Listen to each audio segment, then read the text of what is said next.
તો વાનીબેન જો આજે યોગા ડે છે ને, તો યોગા ડેના દિવસે સવારે વહેલી ઉઠી અને ગાર્ડનમાં જઈને જો યોગા કરે છે. અને મને આગલે દિવસે જ કહી દીધું હતું કે મમ્મી મને કે વહેલી ઉઠાડજે સવારે, સન્ડે રજા હતી તો પણ કે મારે ગાર્ડનમાં યોગા કરવા છે. તો જો બેન ગાર્ડનમાં આસન લઈ અને યોગા કરવા પહોંચી ગયા છે. અને હું બારીમાંથી એનો વિડીયો ઉતારું છું. ઉપરના હેતુના રૂમની જે બારી છે ને એમાંથી આપણે એનો વિડીયો લીધો છે. એને ખબર નથી. જો કેવા સરસ યોગા કરે છે અમારા બેન.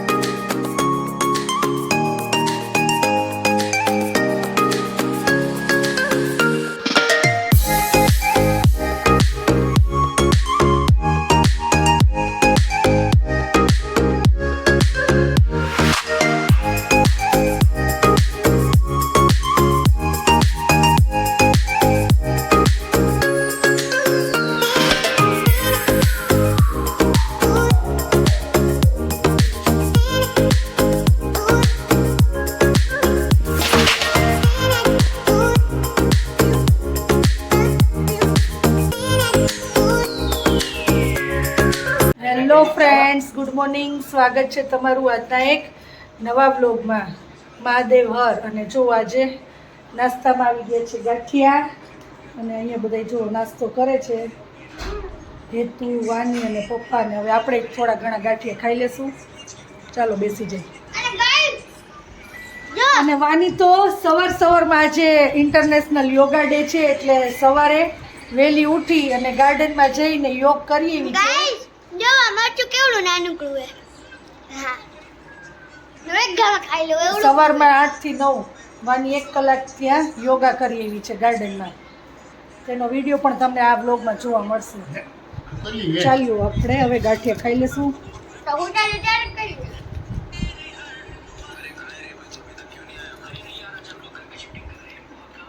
આજના જમવાના મેનુમાં છે કારેલાનું શાક, સૂકી ભાજી, દાળ, ભાત, રોટલી, પાપડ, ઇડલી, ઢોકળા, પાત્રા, ગ્રીન ચટણી, લીંબુનું અથાણું, છાશ અને કેળા. તો આટલું છે આજના મેનુમાં. અત્યારે જુઓ અમે બહાર ગયા હતા ને, તો ત્યાંથી પાછી આપણે કેસર કેરીની 2 પેટી લઈ આવ્યા છીએ. 5-5 કિલોની નાની નાની પેટી છે આ. આ છે કચ્છની કેસર કેરી. અત્યાર સુધી તો આપણે ગીરની ખાધી, હવે આવી છે કચ્છની કેસર કેરી. તો જોઈએ હવે આ કેવી નીકળે ટેસ્ટ. જો દેખાતા તો બહુ સરસ લાગે છે. જો કે આપણે સુધારીને થોડીક ફ્રીઝમાં પણ રાખી દીધી છે, અત્યારે રાતે જમવામાં લેવી હોય એટલે. કાલથી આપણે આ ખાશું અને ટેસ્ટ કરી કે કચ્છની કેસર કેરી કેવી આવે છે. અત્યાર સુધી આપણે તાલાડા ગીરની તો ખાધી, એ તો બહુ સારી જ હતી અત્યાર સુધી આપણે જે કાંઈ ખાધી નહીં. અને આમ ટેસ્ટમાં તો સરસ જ છે, કેમ કે મેં સુધારી ને ત્યારે થોડીક ટેસ્ટ કરી હતી, સારી જ લાગે છે. હવે બધા ખાઈ પછી ખબર પડે. પાછી આપણે જો 2 પેટી લઈ લીધી છે. અને જો વાનીબેનનું આમાં હોમવર્ક આવ્યું છે એપ્લિકેશનમાં, મોબાઈલમાં. એટલે એ બેન રાહ જોઈને બેઠા છે, એટલે જવું છે એનું બેગ કમ્પ્લીટ કરવા માટે આવતીકાલનું. તો આ ફોન આપીશ ને પછી એની બુક્સ બધી ભરશ બેગમાં. તો ચાલો આપણે આપી દઈએ ને. અને અહીંયા જમવાની તૈયારી થઈ ગઈ છે, તો જમી લેશું. આજના જમવાના મેનુમાં છે બટેટાનું શાક, ભાખરી, છાશ, ડુંગળી. અને અત્યારે જો મેં તમને હમણાં દેખાડી ને કે આ કચ્છની કેસર કેરી લાવ્યા છીએ, એ અત્યારે આપણે જમવામાં સુધારી લીધી છે. તો હવે ટેસ્ટ કરશું કે કેવી છે. જો બધાય ખાધી પણ ખરા. સારી છે ને ભાઈવી ને? ભાઈવી તમને?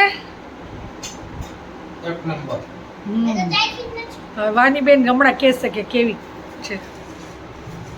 ચાલો હવે જમી લેશું આપણે. The next day. Hello friends, good morning. સ્વાગત છે તમારું આજના એક નવા વ્લોગમાં. મહાદેવ હર. અને આજે તો જુઓ, વાનીબેનને હતી સ્કૂલમાં પેરેન્ટ્સ ટીચર મીટિંગ, તો એમાં જઈ આવી અને આવીને જુઓ આપણે રસોઈની કરી નાખ્યું છે. અને જો ફ્રૂટમાં હવે ખારેક આવવા માંડી છે, તો ખારેક લઈ આવ્યા છીએ, કેમ કે વાનીબેનને બહુ ભાવે છે. અને થોડું ઘણું શાકભાજી લઈ આવ્યા છીએ. અને જો વાનીબેન પણ સ્કૂલેથી આવી ગઈ છે અને અત્યારે રમે છે એના ટોયસથી. અને હારે નાસ્તો પણ કરે છે જો દાદાની સાથે. અને હવે હેતુની પેરેન્ટ્સ મીટિંગ આવશે ત્યારે આપણે જવાનું રહેશે. હવે ક્યારે આવી કંઈ ખબર નથી. વાનીની તો થઈ ગઈ પૂરી.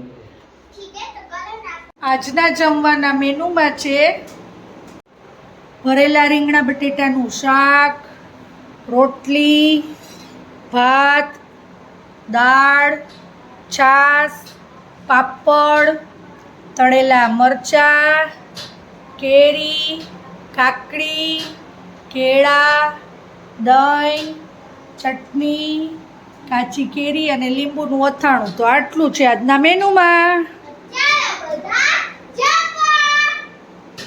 આજના જમવાના મેનુમાં છે ખીચડી, પાલકનું શાક, છાશ, દહીં, ભાખરી, ડુંગળી ટમેટાનું સલાડ અને રોટલી.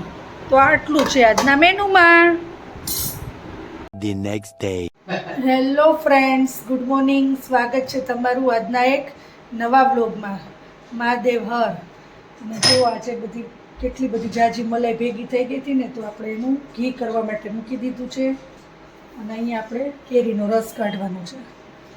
અને અહીંયા ભાત છે ઇન્ડક્શન ઉપર.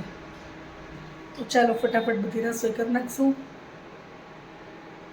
આજના જમવાના મેનુમાં છે બટેટાનું શાક, રોટલી, કેરીનો રસ, ભાત, પાપડ, દાળ, દહીં,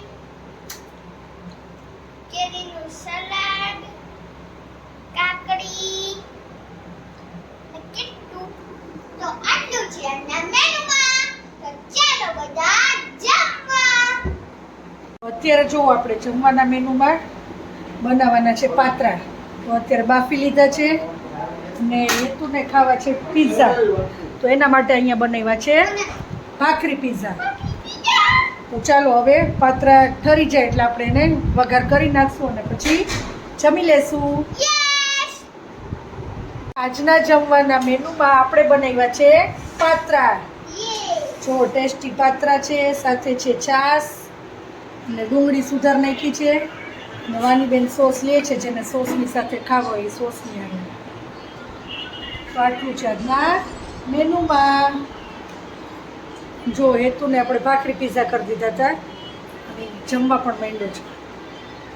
The next day. Hello friends, good morning. સ્વાગત છે તમારું આજના એક નવા વ્લોગમાં. મહાદેવ હર. અને જો આજે હતી હેતુની પેરેન્ટ્સ મીટિંગ, તો એમાં જઈ આવી અને આવીને જુઓ અત્યારે રસોઈ કરું છું.